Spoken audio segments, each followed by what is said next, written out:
Thank you for tuning in to Hacks and Hobbies with your host, Junaid. In Season 2 of Hacks and Hobbies, we're visited by our amazing guests coming from all walks of life. We want to learn their story, their struggles, and their journey on how they got to where they are today. So stick around.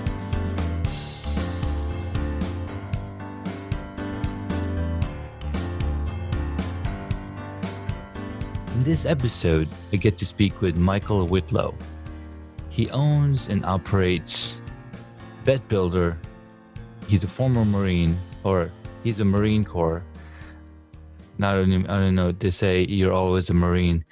But he also studied culinary arts, meaning he cooked food for a living, if that's what it means. Anyway, I met Michael Whitlow through LinkedIn, through our awesome champions group that Donnie Boyvin set up, and we've been chatting back and forth. And I was like, hey, I'm looking for some guests. He's like, I'll give it a shot. So we had some conversations over the phone, and I was like, we totally kicked it off. And it's like, where have you been all my life?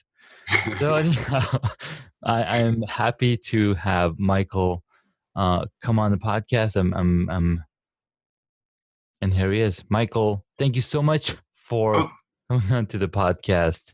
Well, thank you. I appreciate it. And thanks for the great intro. It's a new experience, we'll put it that way. Yeah, man.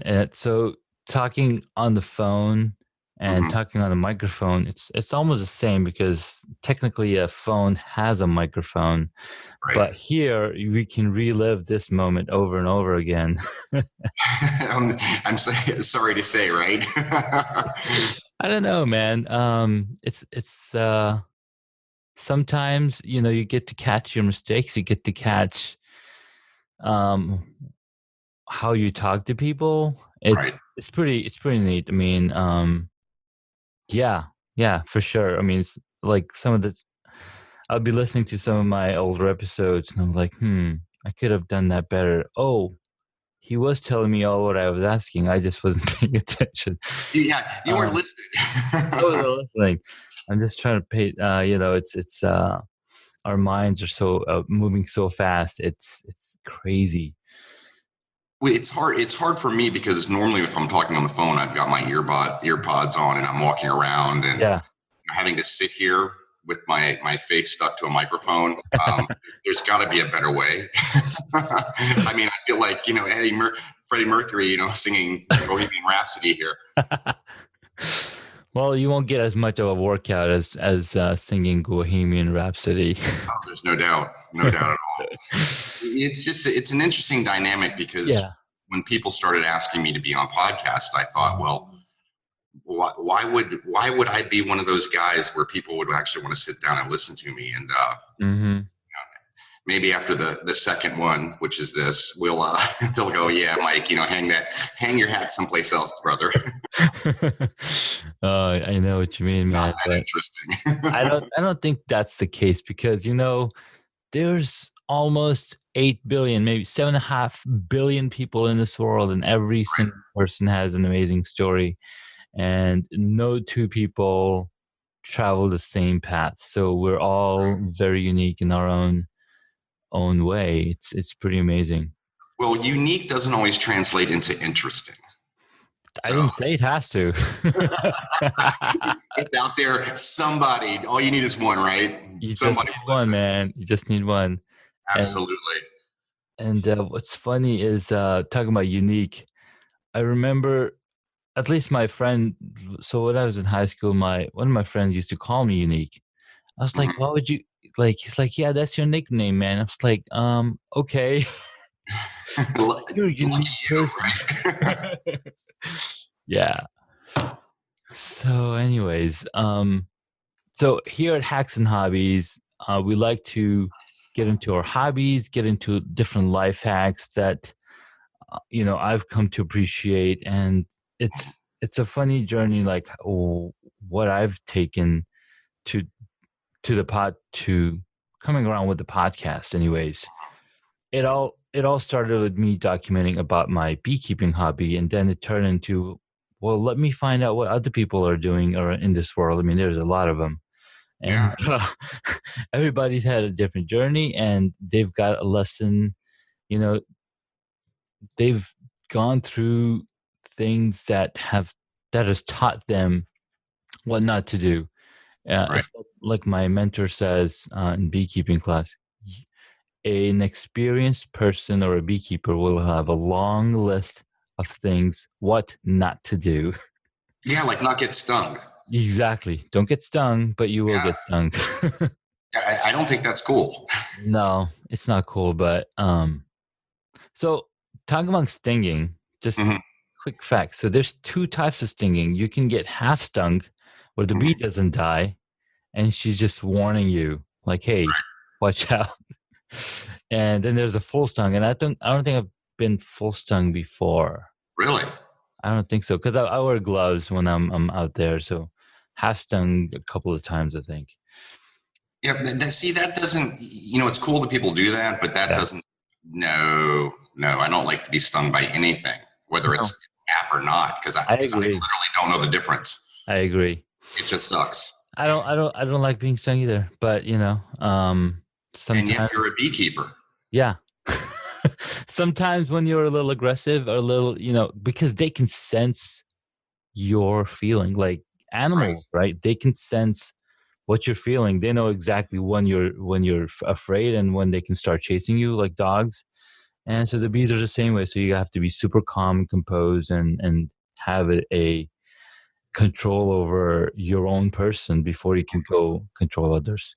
Well, you know what the fantastic part about that is I can watch you do that from like a block. There you go. You can do that. I'll take honey because it's delicious. Yes. You're getting half stung.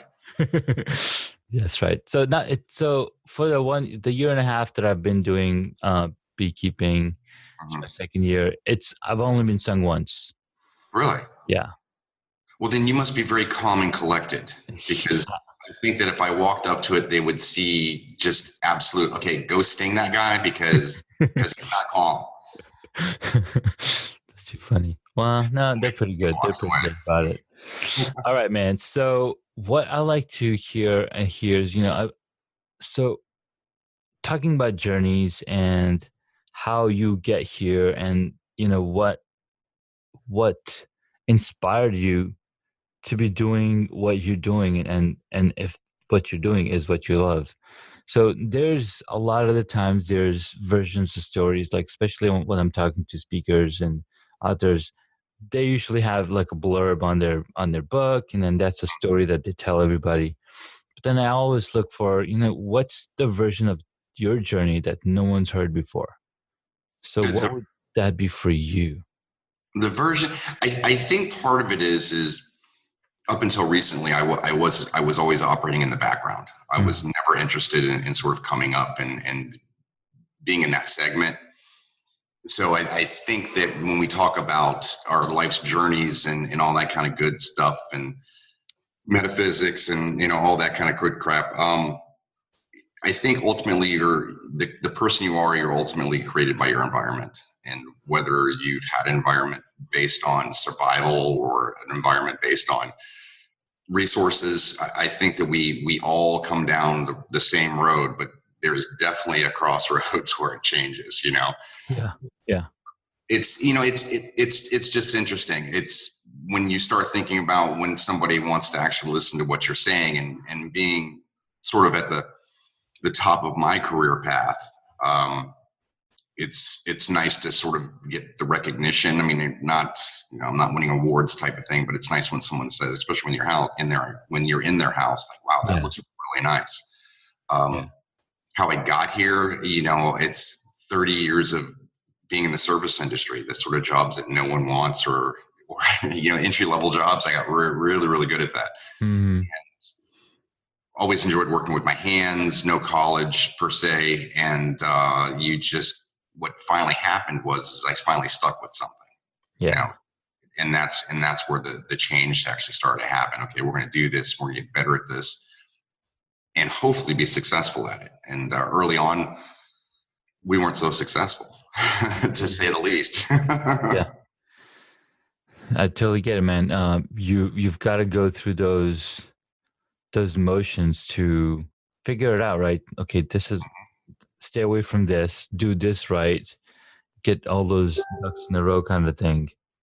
Absolutely. Well, a lot's changed because Yeah.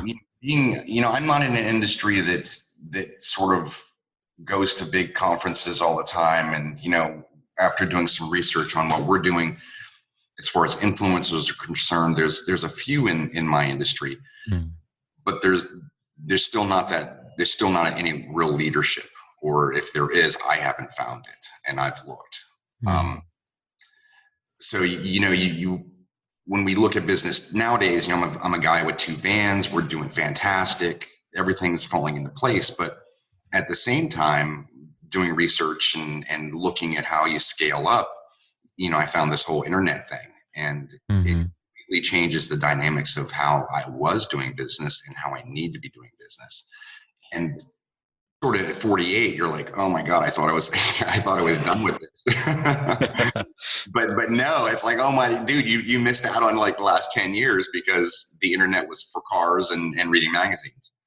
So that's so true. The internet, man, it's a great invention, and I think the first time I heard about internet marketing and people using the internet to market their businesses and whatnot was probably, I can't remember. Maybe it was over 10. It was 10 years ago, and 10 years ago, this guy was like, "Yeah, 10 years ago, I started using the internet to market." It's like placing your ad, instead of placing your ad in the newspaper. He started placing these ads on how to teach a bird, how to teach your parrot how to talk, or how to teach your dogs new tricks and stuff like that. The pioneers, right? So these guys are like, and they're talking about this. I'm like, wow, this is pretty revolutionary. And then you listen to someone like Seth Godin, and he's like, yeah, I've been doing this he invented this. Right. Well, it was expensive back in the day too. Oh, yeah. I was on dial-up, and thank God there weren't hour podcasts because I've been broke. Absolutely. No, you're absolutely right. Well, that's when we had the radio. You actually had to go into a station. Yeah. And get guest interviews and stuff like that. I never made it. Me neither, man. I was like, wow, that's pretty fun. I listened to the radio, and then I was always intrigued. Like when the movie came out with Howard Stern, I'm like, wow, that's really interesting. You just get to talk about what you feel on the radio. We're doing that right now. We're exactly doing a conversation. Yeah. And unfortunately, or fortunately, people are going to have to listen to it, or will listen to it. I apologize ahead of time. Yeah, guys. If this is not for you, you can go listen to a different podcast. But we're here we're basically looking. You know what they say? What's the next best thing? This is it. Like literally, this is the best thing that's next. And if you're not in this right now, and you said, "Oh, I'm gonna wait for the next best thing," well, you're already missed the boat. You're already too late, because there's no waiting for a revolution to happen. Well, it's literally happening now, and it's interesting that a person that's only been delving into this for the past 3 years, that you either, if you're serious about this, you really need to go and start getting things done and learning things. Like yesterday, I was on a call with someone named Trish Lido, and she does social media. Now, my social media game for where I'm at right now has been strong. I have a great audience. My client base interacts with what we're doing. But in order to sort of grow my business or scale it to where I want to go, it just got to a point that's okay, I need to do something different. And getting to that point and making that realization, I think that comes with experience coming, and it comes where, I know where my business model is, and we're at that point where we need to start doing something about it. Absolutely. You're right. You're 100% right. I say too many absoluties. I do. I did the same thing on my last. I did a podcast with Chris McPhee with Green Beret Media, and Nice. I recently did. Well, I tagged you on the soft opening, and yeah, I checked it out. Mm-hmm. It was yes, I absolutely too much, and also I am a contractor and I am a Marine, so my language, I really have to tone that down. Mm-hmm. So we're working on that right now. Yeah, so my we are working on literally getting bit constantly. Completely, totally, utterly, perfectly, entirely. I'm just looking up some synonyms for absolutely because Perfect, great, awesome. Yeah. My thing is, I say awesome way too many times. Well, I'm a child. I'm a product of the '80s. Everything's awesome. I still call everyone dude. I never grew out of that, evidently. Well, it's also good because I'm not very good with names, so dude, or it really dude just works out perfectly, right? Absolutely. I know what you look like, but I can't place your name. Yeah, dude. And me growing up in California, I'd always say dude. And oh yeah. I mean, California, you have to do that. You have to do that. But when we get to be our age, we sound like those old geezers, I know. I'm gonna start wearing my hat backwards again, just to get back into the groove. Little cooler. Right. Little covers the graying and the thinning hair. So. Oh man. So that's a pretty cool start of what your journey was. Mm-hmm. So you started. So I got to listen to your first podcast episode, and you did an awesome job in and talking about yourself and talking about where you come from and where your values lie and what you're trying to do with vetbuilder.com. Absolutely. And it's really exciting to see that happening in front of your eyes. And so tell me a little bit about that. And well, vetbuilder.com, when we started 5 years ago, we started right out of the gate. I had a full-time employee and a van. Okay. I didn't start with I did start with myself, but when we officially opened, I had a full-time employee in a van, and within 5 months I had another guy. And we rocked right up to, within the first 6 months, I did over six figures, not many, not much, but I still did that. And over the course of the next 2 years, we rocketed up to, I think, 274, 250. And then the last couple of years, we've evened out about 200. And part of that is not because the work's not there, because it is. It's just we're restoring two different properties. A lot of our resources were tied up locally within the company. But when I hired both of my guys, I told both of them, look, we're going to do big things.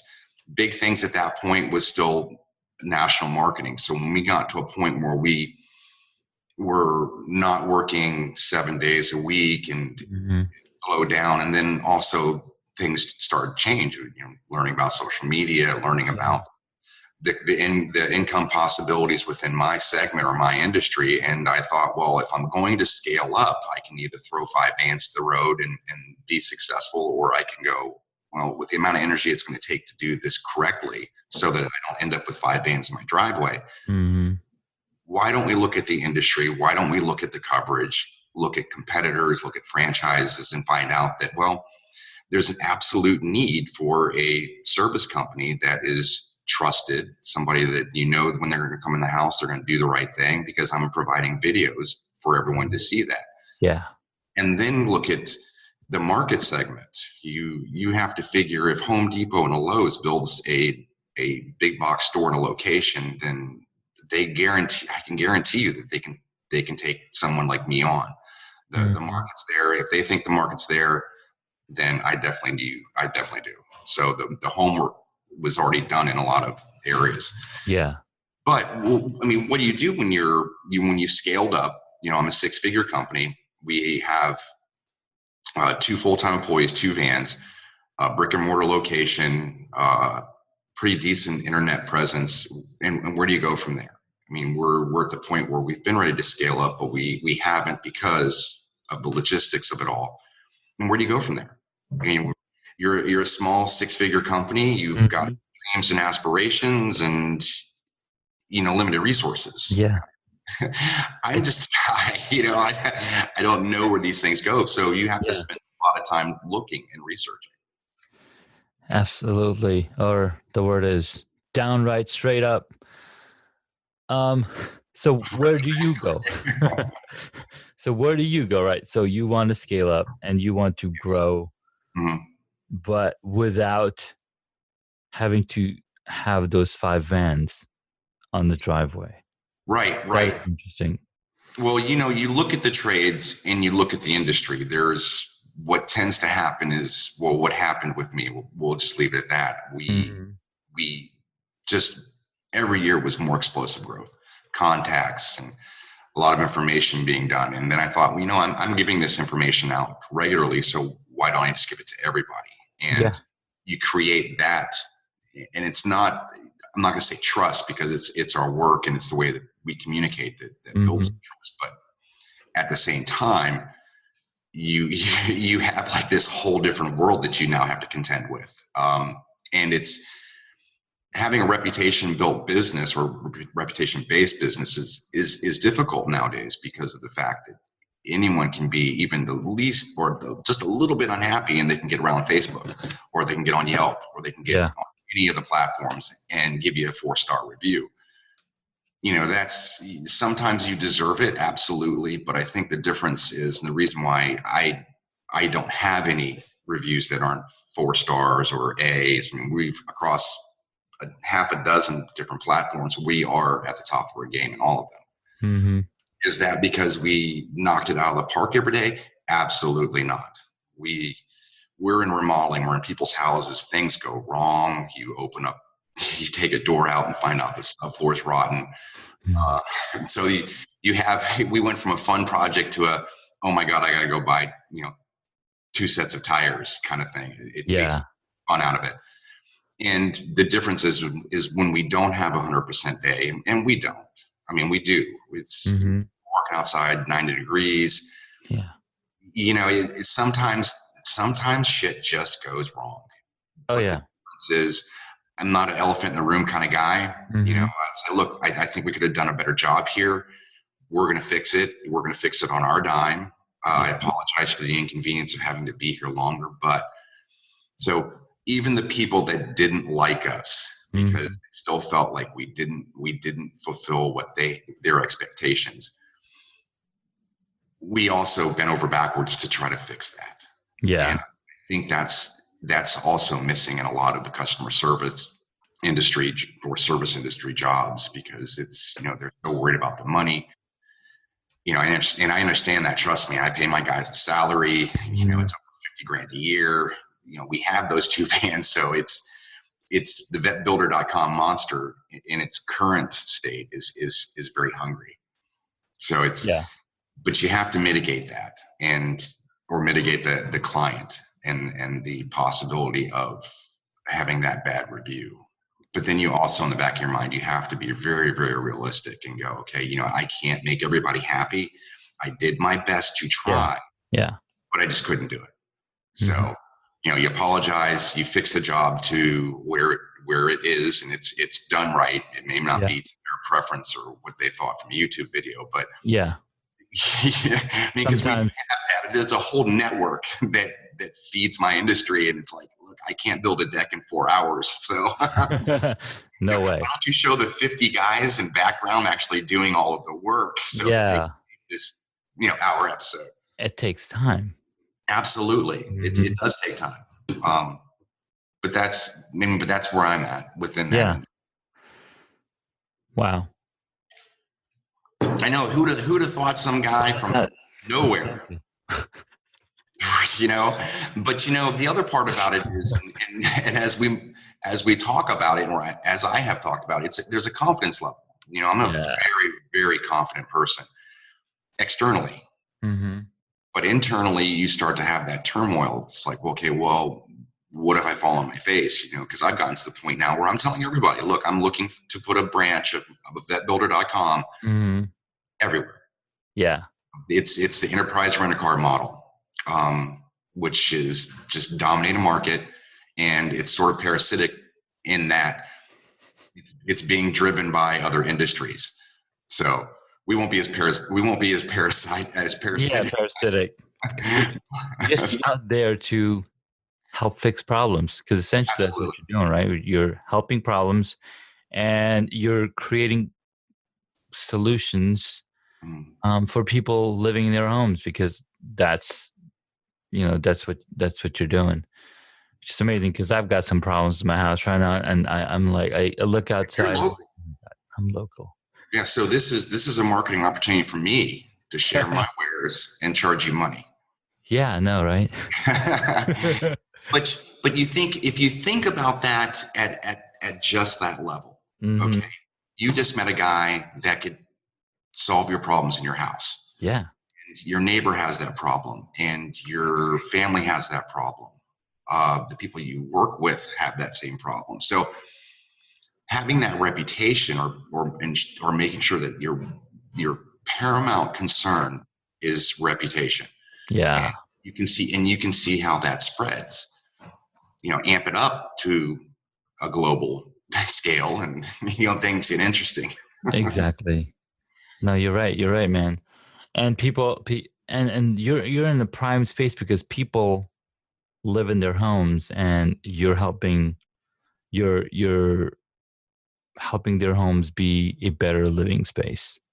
Well, it's that, and it literally is a service that I have a service that I can sell or provide for anybody.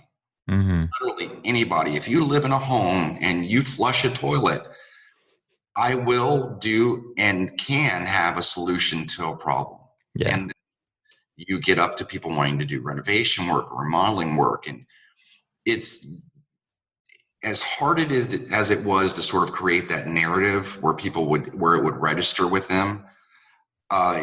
It basically, when it fell into place, it just, keep it simple, stupid. Yeah. There was no need to complicate it by talking about the website that was going to bring all of this together. Right. Well, if you're a national chain, you're going to have a kick-ass website, because you gotta have it. You have to, that's part of the package. So I dropped all that in the narrative. And if it gets brought up, or if it's assumed, then, of course, then we can branch into that portion of the model. Yeah. Keep it simple. What's been happening lately, and I don't know how long ago, but now when you buy appliances or electronics online, because you could buy that stuff on Amazon, like, right. Hey, would you like installation with that? Right. That's Amazon Prime has a whole leg, Amazon Services, where they do that. I was actually involved in the pilot program for that. Nice. Years ago. Yeah. But the problem with Amazon Pros and the pros that you can get from Houzz or Home Advisor or Angie's List or Thumbtack, you name it, it's a market that they've created. And you've got a huge percentage of those people that, if you're as busy as I am, you don't need it. But of course, the marketing effort, it's nice to have that. So, we did that usually so we could hang our hat on it. Yeah. But there's the network, and Amazon is the worst of all of them, because it's an open competition thing. And and anytime you have an open competition, then it's all race to the bottom. Oh, it's, and that's exactly it. I pay my guys as much as I can. Yeah. I have gas. We have, it's a company with all the stuff you find with it. I can't afford to go to your house and place the faucet in your kitchen, your bath, anywhere for $110. Yeah. It's impossible for me. And the smaller guys, they do work on it. And the problem with Amazon in particular is, you use their system exclusively. So the only thing that you're building value on is being able to make low percentages, because you show up, you're still a representative of Amazon, no matter who you are. You're working for Amazon, essentially.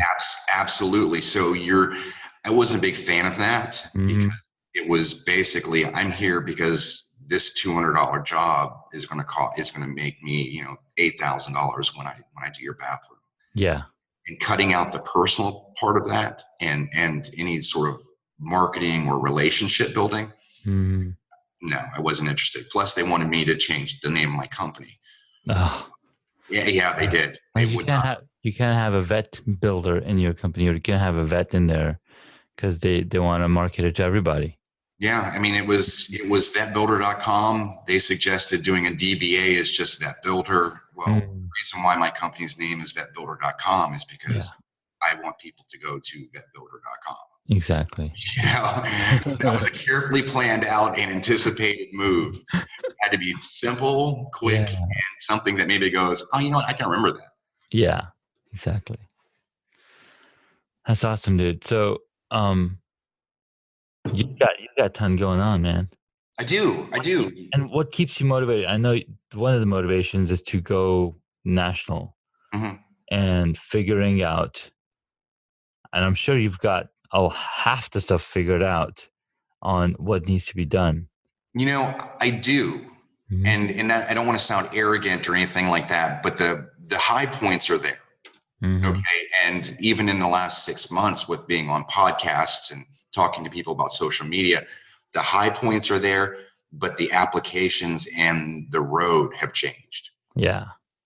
Which is very, very exciting. And that keeps me extremely motivated.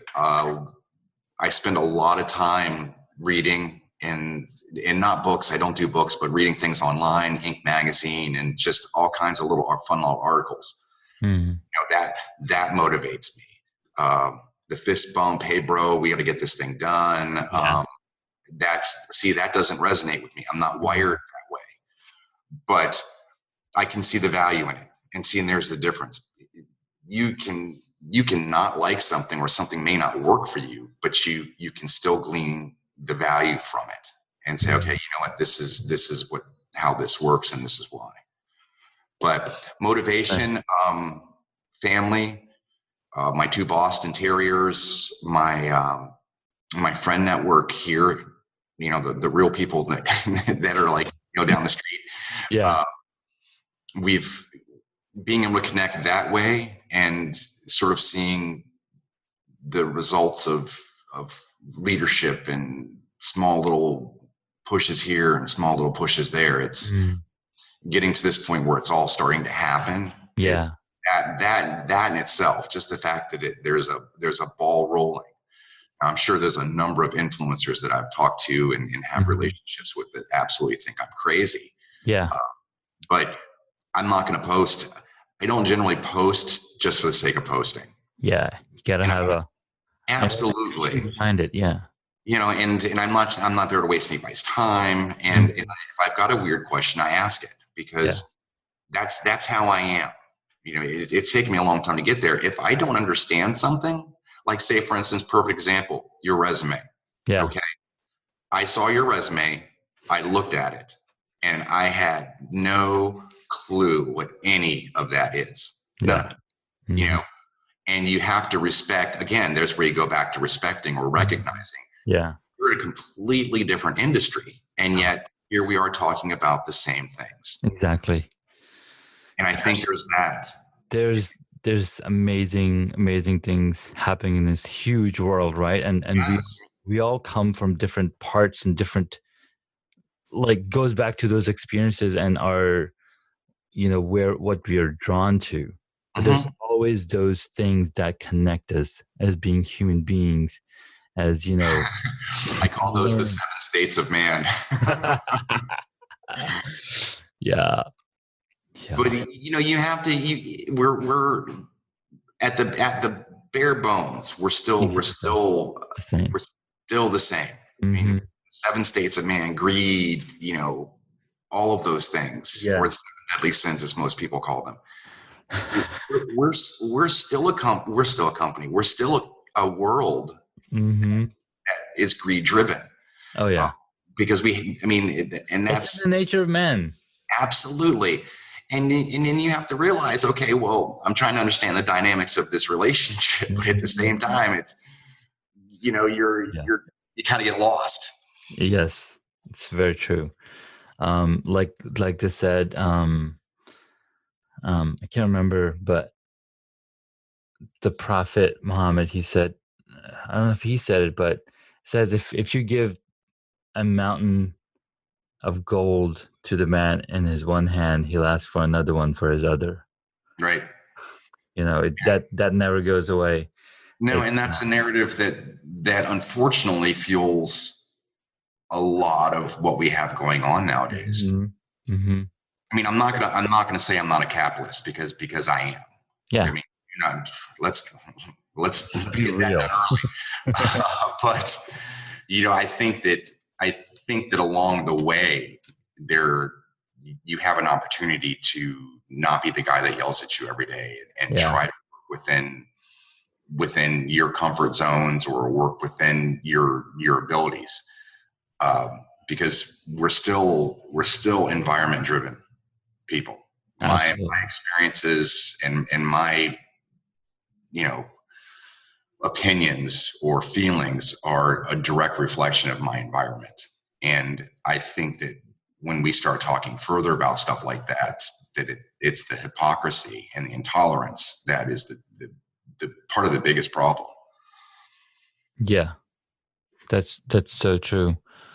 Yeah. Because at the end of the day, we're all going to go back to reset back to your comfort zone. Yes, our comfort zone and what's influenced us most of our lives. It's so powerful and amazing. It just depends on what you take from it. Yeah. I've worked a lot of really crappy jobs, but I learned something from all of them. Yeah. And that's sometimes not good, but well, that's the key, right? You got to learn the good and the bad. You can tell the difference between them. I mean, a lot of people can't tell the difference after a very long time. But it goes back to that environment. their environment sucks. Exactly. And it's pretty interesting how there's something about our internal system where anytime we do something bad, even as a young child, you feel it inside your bones, like, no, that is wrong. And then it's when you start oppressing yourself, which is going a totally different direction now. It's when you start oppressing yourself where you're like, no, it's fine. Because we are the first oppressor. We all talk about, oh, there's oppression in the world.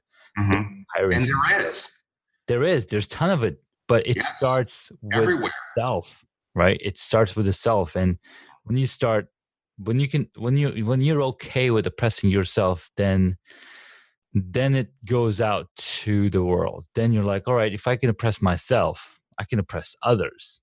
So, and that's where we see the world heading, unfortunately. But there's still billions of people that are so much nice to be around, right? So down to earth, that are only looking for the good of you. It's not hard to find those people, and I think I found that one with you.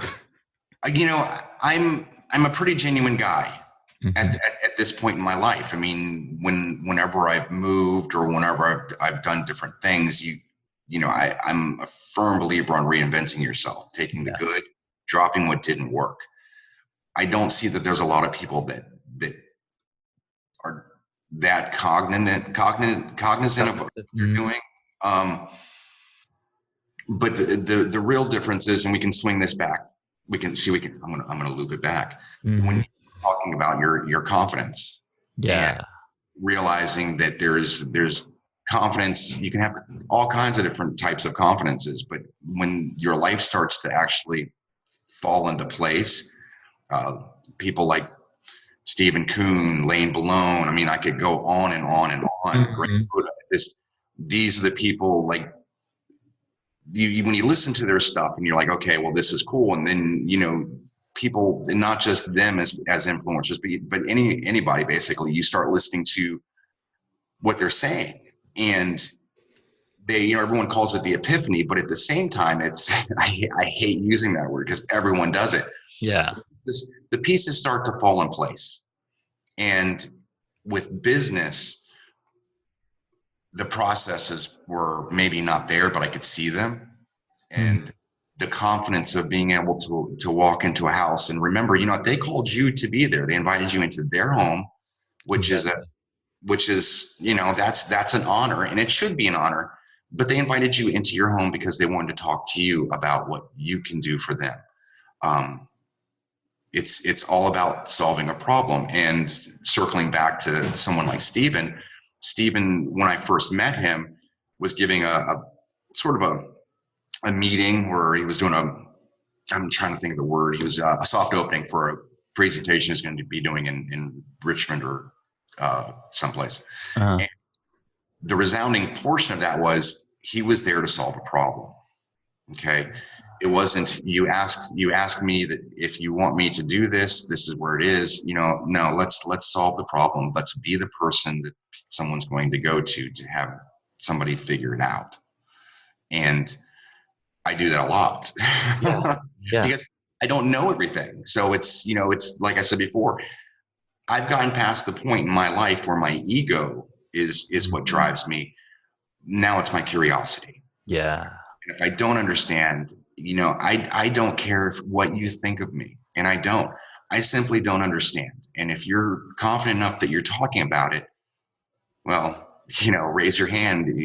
There's never a stupid question. There are stupid questions, but yes, there are. It's like saying the customer's always right.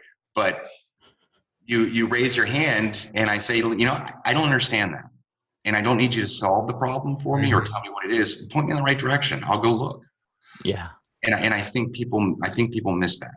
And plus, people walking down the street wave, say hello to them. It's amazing how many people you say hello to that are just absolutely thrown back. Yeah. Yeah, that's it's true. Just hello. And ask you for your number. I'm not gonna ask for your number. That's true. What's really interesting is depending on the different towns and different cities. Yes. People have different behaviors. Like in New York, everybody's go, go, go, go, go. You don't even have time to stop, say hi. But then you go someplace like Denver, Colorado, or even here in DC. There's different. DC's bad about that. Bad, right? Yeah, it's like, let me just get out of your way. Right. It's really interesting. I haven't found a place where you can just stop in, have a chat with somebody. Or maybe I have. I just can't remember right now. It's called the internet. Oh yeah, that's right. The internet. You can find, and that's the beautiful part about the internet, right? You can find people that like what you're doing, or you find places where for sure. Okay, I can go here and talk about all the camera equipment that I want. Right. Because that's the group I found, and so you can find these communities and these niches. And I always talk about this specific YouTube channel. It's called Ants Canada, and it's basically talking about keeping ants in a terrarium in your house. You have a whole and this. When I first started looking at that, they had 650,000 subscribers. Now they're up to probably 3 million subscribers on their channel. Yeah, and we're talking about people that put ants in their house. Yes. And they're watching them, and they're, these videos like 11, 15 minutes long, and they're talking about these ants, and sure, there's some parts that are sped up, but it's really interesting how you see ants living in a colony and whatnot. I'm like, wow, people. So you're into bugs. I'm into bugs. I just ran into ants for some reason. I was going to ask you, how do people find out about a 3 million page visitor page ant thing? And now I know. That's how you know. Yeah, exactly. And that's exactly what brings your point right down to the nitty gritty. That's where it is. Selling cars years ago, the guy, you hear it all the time, there's an ass for every seat. And, it doesn't get any truer than that, especially when you go to the internet. Yeah. But, having lived in Boston, I've lived in New York City, Washington, D.C. Boston was I think, I liked Boston. New York City, of course, you can't say anything bad about it. But then DC, I've always told people, DC, once you go there, it's so sterile. there's very, oh my God. It is so sterile because all of these people in that environment are like that. Yeah. You know, it's nothing like New York City where you go down the subway and there'd be people, you know, playing music and there'd be, you know, places you could buy coffee. Same thing with Boston, you know. Yeah. I used to, over in Harvard Square, I worked over there back in the day, and there was a group from Peru that had the little pipes and the big the drums and the guitars. Yeah. And I would get off work early when days that I knew they were there just to go see them. You don't have that in DC. Yeah. No, we don't. No, we don't. Because we don't have those systems in place. The public transportation system is only designed in DC to bring you to DC and take you out of DC. That's about it. That's it. Whereas in New York and Boston, they have multiple systems to take you from this place. You can jump on 2 different trains and go to the same direction. Here, you only have, you got to take that one train. Otherwise, you're going to Arlington Cemetery. Right. Or you're going to go back up to, yeah. It's pretty crazy. It's boring. Yeah, it's boring. Well, what can we do? We build our own community. Don't go there or build your own community. And, well, you know, what do big builders do? You know, they build houses, and then you do that. You build a walkable community with some really cool houses around it, make it a destination location, and there you go. Yeah, you're done. And actually, a company, Federal Realty, does that really well all around the U.S. I'm sure you've heard of them. Yes. They've got some nice, open shopping communities where you can go visit the shops. No, there's one in Leesburg, where the Wegmans is. Oh, yeah. Yeah, it sits on 25 acres. And it is absolutely packed. Yeah. To at least 24.9. But that's crazy. It's the thing is, people now don't want to be in the cars, and they don't want to, you know, everyone wants that small hometown feeling where there's still a community, but there's a price for that. Of course. And there's going to be a price for that.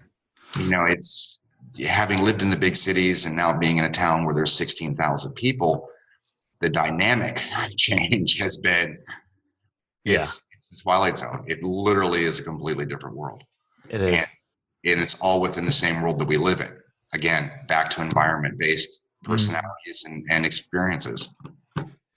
Wow. Well, that brings me to some of my questions that I ask. And, you know,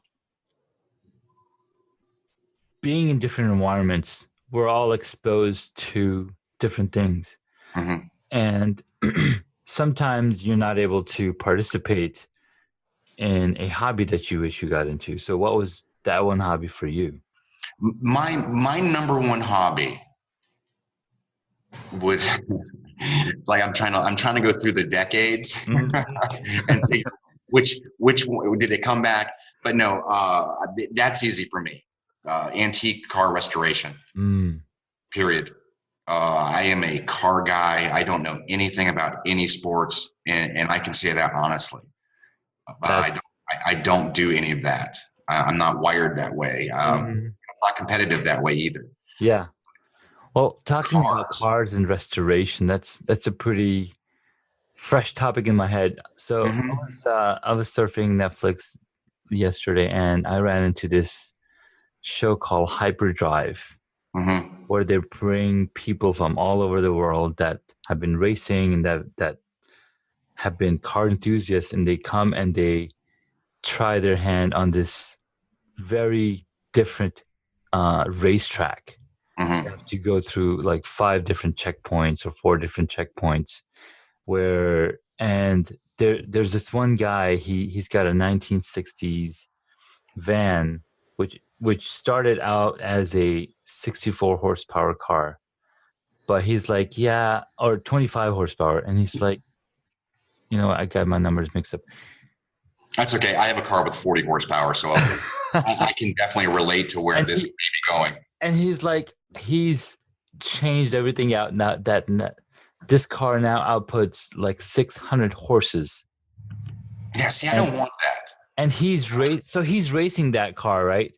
But unfortunately, he kept missing all the turns. So he basically disqualified himself. Even though this van looks like a sleeper, he's like, oh, this is a really old van. What is this gonna do? And he's like smoking and rocking it out of every turn, but he's also not able to pay attention to the racetrack, so he's missing the turn. So that was really interesting to watch, and I was like, oh my god, this is very very interesting. Yeah, I'm more classics. I'm a huge Ferrari guy. I'm a huge Porsche guy. Mm-hmm. Anything with four wheels essentially is, I'll find something that I like about it. You might enjoy this show, just even if you just have to watch one episode. It was pretty interesting. There's this guy bringing in a Lamborghini Huracan, which is all-wheel drive. And they're like, how the heck is he going to drift that car? Right. And turn the traction control off. What's that? Turn the traction control off. That's all-wheel drive. Yeah, but it's also a mid-engine with a big power plant. That's true. Throw your foot on it. Yeah, exactly. Yeah, and the drifting car racing, I'm not into any of that. No, me neither. Unless it's Mil or something like that, where they take the classics and go to the old racetrack or race rallies. Yeah, those would be pretty cool to see. Yeah, but that was my ultimate goal. I wanted to be a fighter pilot when I was a kid, but I don't have the math aptitude for that. I just wanted to be cool flying jet airplane. Evidently, there's more to that. Was that because of Top Gun? No, because I spent a lot of time in Little Creek down in Virginia Beach, where there were cats flying around and stuff like that. I've always been enamored by ships and airplanes. Nice. Especially old World War II vintage ships and World War II era planes. Another side hobby. Nice. Yeah. That's really cool. All right. Well, and I think you've restored a car, right? I did. Going into that hobby, so you actually started it. I started it, I think, May 25th and ended it the end of June, I believe. Okay. 13 weeks. Okay. Nice. For a cosmetic. Well, but the car was in good shape to begin with, so there was no welding.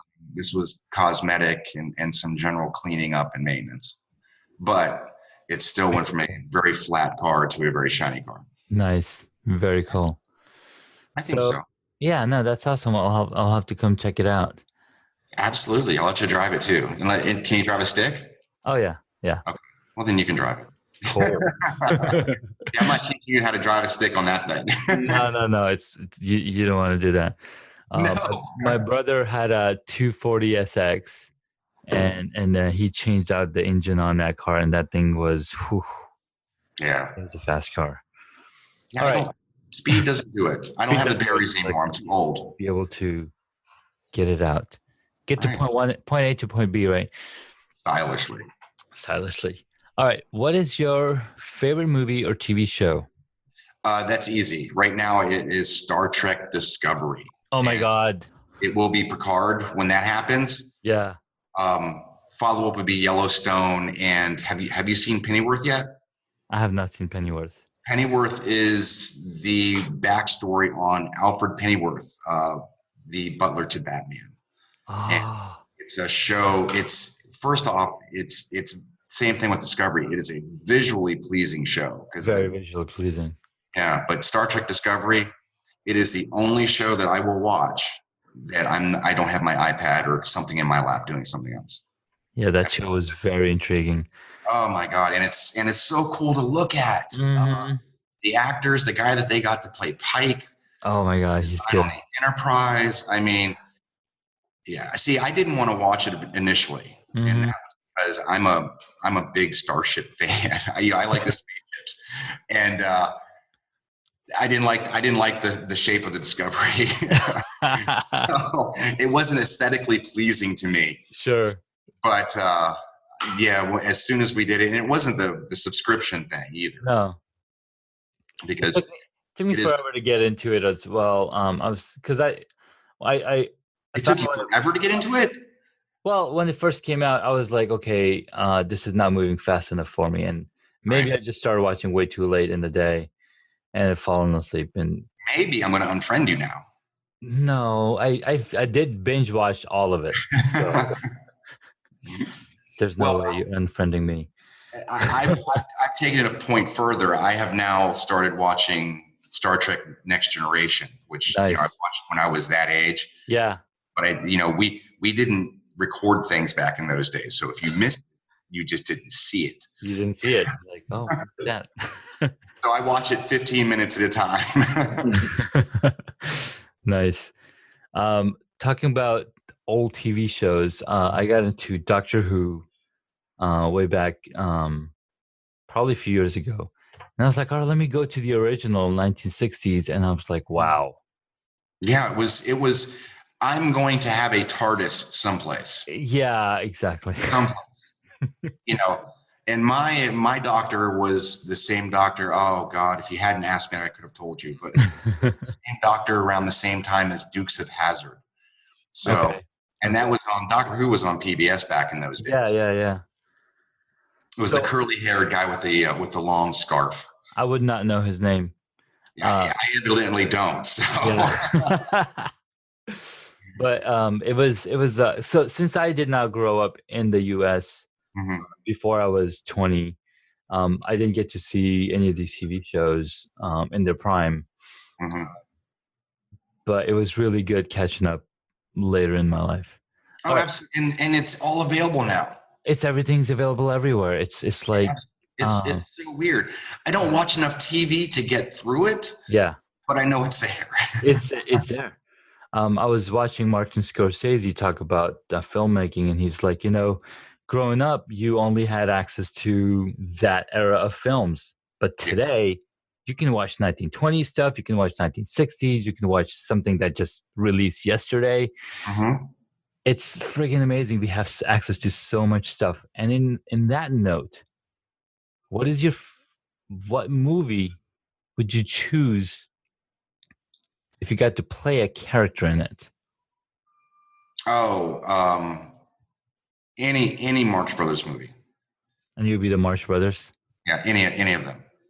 Awesome. Animal Crackers, Night at the Opera. It could be just anything, and just be in the background. I don't even have to have a speaking role. Well, you have to, because that's what the question is. Well, I was trying to be humble, but if I have to, I'd go up there with Captain Spaulding and sing a song. There you go. Dr. Hackenbush. Very cool. I'm really into that. Into that. Okay. Well, talk about movies. For the past 10 years, we've had some of the most colorful and most vivid superhero movies to date.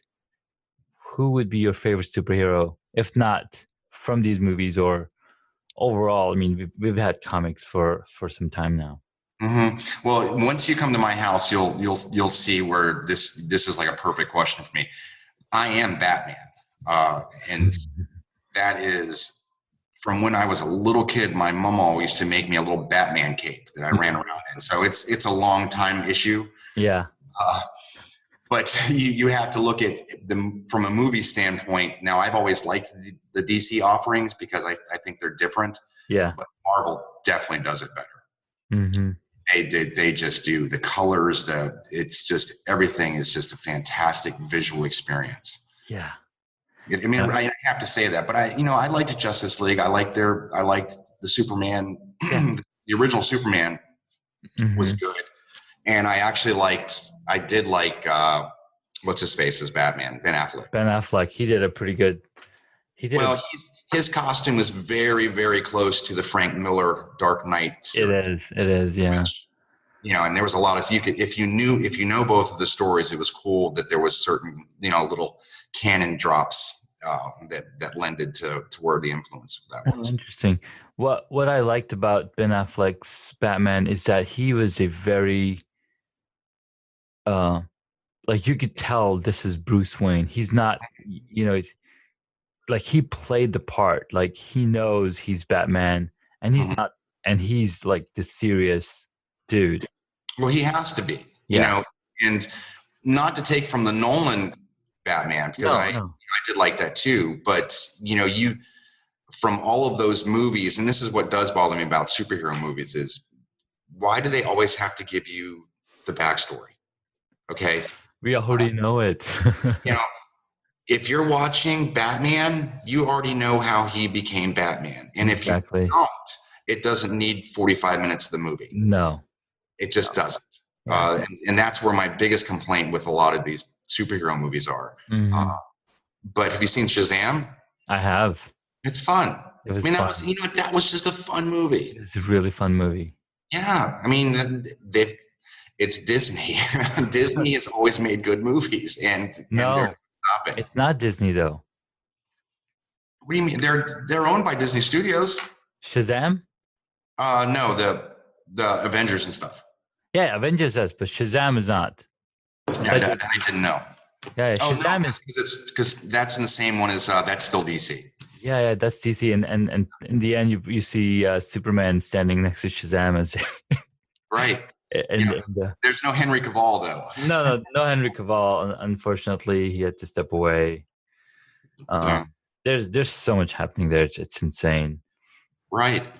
Yeah, I don't. Other than that, I don't watch a ton of movies. Yeah, no. It's got to be. My wife hates me because we've taped. I've got probably 4 movies taped, like the Mr. Rogers story. That's there. Stan and Ollie's there. But I have to be in a mood to watch these things. Yeah, it's got to be. I have to have the mood, or I want to. Or it's because dude, you are in your mind building vetbuilder.com. Yeah, the national brand, and that part does not turn off ever. And that's why you gotta be in the mood. Yeah, it doesn't. It doesn't turn off. But doesn't everyone say that? The guys that sell T-shirts, the guys that sell coffee, or whatever it is that they're doing, everyone says that. Everyone says, "Oh my God!" But when you're going for something big, if you're not thinking, if it's not on your mind, and you're not trying to think about how you could do something better, it's not gonna happen. It's not gonna happen.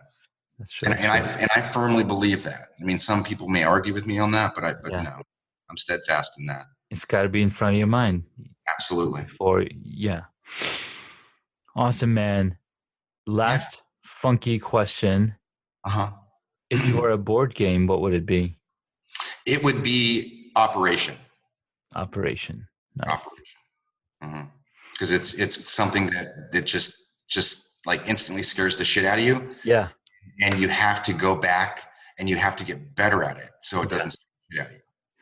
One thing that I wanted to bring back and I totally forgot was when you're building a business, when you're building a brand, whatever it is that you're doing, the entire reason I do these episodes and interviews is to see that all the things that go in it, and I say how my favorite scene in any movie is when Iron Man is building his first suit. What was that? It was so amazing. It's like, what? This guy's in the cave. He's building an arc reactor. Like who does that? Who does that? Exactly right. You gotta have that compounded experience into how things work, right? I mean, and that's what he was a child prodigy because he keep tinkering with stuff. And that's where you and I are too, right? We over the past 4 decades that we've been around, we've collected experiences from different places that we worked, different duties that we did, and now we're putting all those things together. It's fun, executing it, and which is great, which is beautiful. It is. It's also daunting. It's also confusing. It's also scary. I used to tell people that I'm going to be on the cover of Time magazine.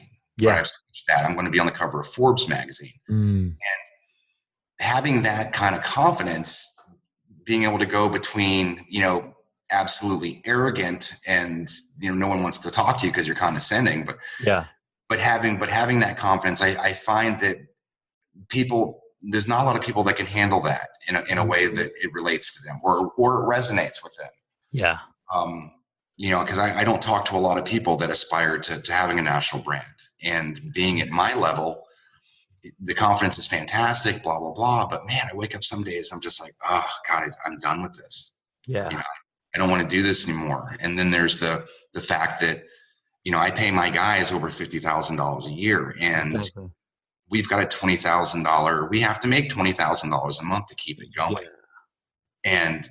And, that's hard at times. It is.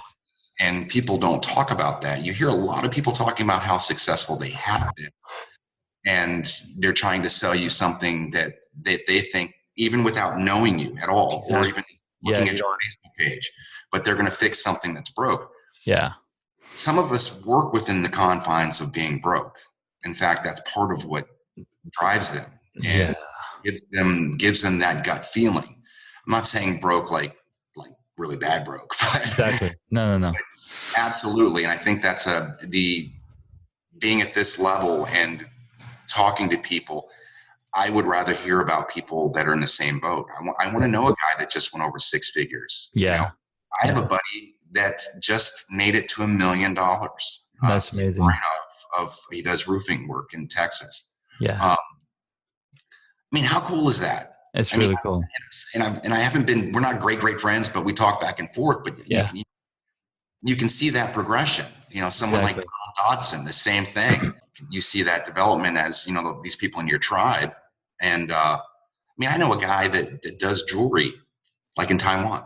That's crazy. It is. Greg's a friggin' awesome guy. Yeah. But being in that segment, everyone tells, we'll make it to 6 figures. Well, I did 6 figures in 6 months. So that's never been my problem. The lead, not my problem. Business credit, figuring out how to get more vans, figuring out, who's going to do my website, how I want my website done. I'm very, very picky, and I already have a very good idea of what I want because I've done the research. Nice. But finding people that jump on board, like Chris McPhee with Green Beret Media, and he's the guy I suggested you talking to. Yeah. We sit down and we talk about goals, and we talk about, okay, this is what we want to do.